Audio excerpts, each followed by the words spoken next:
ನಮಸ್ಕಾರ ಕರುನಾಡು ಟಿವಿಗೆ ಸ್ವಾಗತ. ನಾನು ವಿನುತಾ ಎಚ್ಎಲ್. ಇದೀಗ ಈ ಕ್ಷಣದ ಪ್ರಮುಖ ಸುದ್ದಿಗಳ ಕ್ವಿಕ್ ರೌಂಡರ್. ನಿನ್ನೆ ವಿದ್ಯುತ್ ಅವಘಡದಲ್ಲಿ ಮೃತಪಟ್ಟ ಕುಟುಂಬಕ್ಕೆ 5 ಲಕ್ಷ ಪರಿಹಾರವನ್ನ ಘೋಷಿಸಿದ ಡಿಸಿಎಂ ಡಿಕೆ ಶಿವಕುಮಾರ್.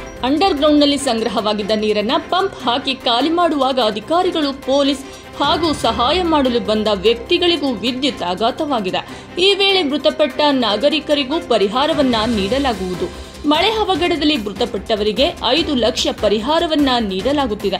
ಜಾನುವಾರುಗಳು ಸಹ ಮೃತಪಟ್ಟಿದ್ದು, ಇದಕ್ಕೂ ಪರಿಹಾರವನ್ನ ನೀಡಲಾಗುವುದು.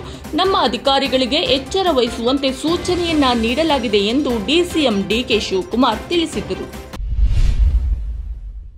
ಮಾಜಿ ಪ್ರಧಾನಿ ರಾಜೀವ್ ಗಾಂಧಿ ಪುಣ್ಯತಿಥಿ ಹಿನ್ನೆಲೆ ಗಣ್ಯರಿಂದ ಪುಷ್ಪ ನಮನ ಸಲ್ಲಿಕೆ. ಇಂದು ಭಾರತದ ಮಾಜಿ ಪ್ರಧಾನಿ ರಾಜೀವ್ ಗಾಂಧಿ ಅವರ 34ನೇ ಪುಣ್ಯತಿಥಿ. ಈ ಹಿನ್ನೆಲೆಯಲ್ಲಿ ಕಾಂಗ್ರೆಸ್ ಅಧ್ಯಕ್ಷ ಮಲ್ಲಿಕಾರ್ಜುನ ಖರ್ಗೆ, ಲೋಕಸಭಾ ಸದಸ್ಯ ಮತ್ತು ಕಾಂಗ್ರೆಸ್ ಸಂಸದ ರಾಹುಲ್ ಗಾಂಧಿ, ಕಾಂಗ್ರೆಸ್ ನಾಯಕ ಸಚಿನ್ ಪೈಲಟ್ ಸೇರಿದಂತೆ ಅನೇಕ ಗಣ್ಯರು ದೆಹಲಿಯ ವೀರಭೂಮಿಯಲ್ಲಿ ರಾಜೀವ್ ಗಾಂಧಿ ಅವರ ಸಮಾಧಿಗೆ ಪುಷ್ಪ ನಮನವನ್ನ ಸಲ್ಲಿಸಿದರು. ರಾಜ್ಯದಲ್ಲಿ ಮತ್ತೆ ಮರುಕಳುಹಿಸಿದ ಕೊರೋನಾ ಪ್ರಕರಣ, ಆರೋಗ್ಯ ಇಲಾಖೆಯಿಂದ ಖಡಕ್ ಎಚ್ಚರಿಕೆ. ಸಿಂಗಾಪುರ ಮತ್ತು ಹಾಂಗ್ಕಾಂಗ್ನಲ್ಲಿ ಕೊರೋನಾದ ಹೊಸ ತಳಿ ಸೋಂಕು ಹೆಚ್ಚಾಗಿದ್ದು, ಈ ಒಂದು ಕೊರೋನಾ ಸೋಂಕು ಭಾರತಕ್ಕೂ ಕಾಲಿಟ್ಟಿದೆ. ಕರ್ನಾಟಕದಲ್ಲಿ ಕೂಡ ಇದೀಗ 8 ಪ್ರಕರಣಗಳು ಪತ್ತೆಯಾಗಿದೆ ಎಂದು ಮೂಲಗಳು ತಿಳಿಸಿದೆ. ಇದುವರೆಗೂ ಕೂಡ ಭಾರತದಲ್ಲಿ 257 ಪ್ರಕರಣಗಳು ಹಾಗೂ ಕರ್ನಾಟಕದಲ್ಲಿ 8 ಕೇಸ್ಗಳು ಪತ್ತೆಯಾಗಿದ್ದು, ಕೇರಳದಲ್ಲಿ 69, ಸಿಕ್ಕಿಂನಲ್ಲಿ ಪಾಸಿಟಿವ್ ಕೇಸ್ಗಳಿವೆ.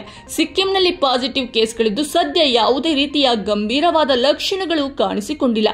ಆದರೂ ಕೂಡ ನಿರ್ಲಕ್ಷ್ಯ ಬೇಡ ಎಂದು ಆರೋಗ್ಯ ಇಲಾಖೆ ತಿಳಿಸಿದ್ದು, ಎಲ್ಲ ಕಡೆ ಸಂದೇಶವನ್ನ ರವಾನಿಸಲಾಗ್ತಾ ಇದೆ. ಜೊತೆಗೆ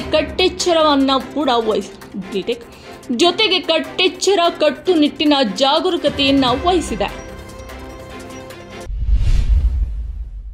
ಗೋಲ್ಡ್ ಸ್ಮಗ್ಲಿಂಗ್ ಪ್ರಕರಣದಲ್ಲಿ ನಟಿ ರಮ್ಯಾ ರಾವ್ಗೆ ಜಾಮೀನು ಮಂಜೂರು.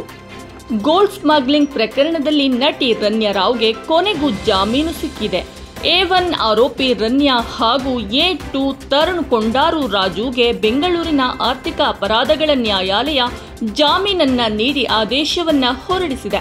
ಡಿಆರ್ಐ ಅಧಿಕಾರಿಗಳು ಚಾರ್ಜ್ ಶೀಟ್ ಸಲ್ಲಿಸದ ಹಿನ್ನೆಲೆಯಲ್ಲಿ ಆರೋಪಿಗಳಿಗೆ ಜಾಮೀನನ್ನ ನೀಡಿದ್ದು, ಇದಕ್ಕಾಗಿ ತಲಾ ಇಬ್ಬರು ಕೂಡ ಶೂರಿಟಿ 2 ಲಕ್ಷ ರೂಪಾಯಿ ಬಾಂಡನ್ನ ನೀಡಲಾಗಿದೆ. ದೇಶ ಬಿಟ್ಟು ಹೋಗುವಂತಿಲ್ಲ, ಇದೇ ರೀತಿ ಅಪರಾಧವನ್ನ ಎಸಗಬಾರದು ಎಂದು ಷರತ್ತನ್ನ ವಿಧಿಸಲಾಗಿದೆ. ಶಾಸಕ ಮುನಿರತ್ನ ವಿರುದ್ಧ ಮತ್ತೊಂದು ಎಫ್ಐಆರ್ ದಾಖಲು.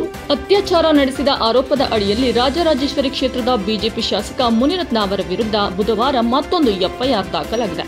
ಅತ್ಯಾಚಾರ ನಡೆಸಲಾಗಿದೆ ಎಂದು ಆರೋಪಿಸಿ 40 ವರ್ಷದ ಮಹಿಳೆ ದೂರನ್ನ ನೀಡಿದ್ದು, ಮುನಿರತ್ನ ವಸಂತ ಚನ್ನಕೇಶ ಕಮಲ್ ವಿರುದ್ಧ ಆರ್ಎಂಸಿ ಯಾರ್ಡ್ ಪೊಲೀಸ್ ಠಾಣೆಯಲ್ಲಿ ಎಫ್ಐಆರ್ ದಾಖಲಾಗಿದೆ.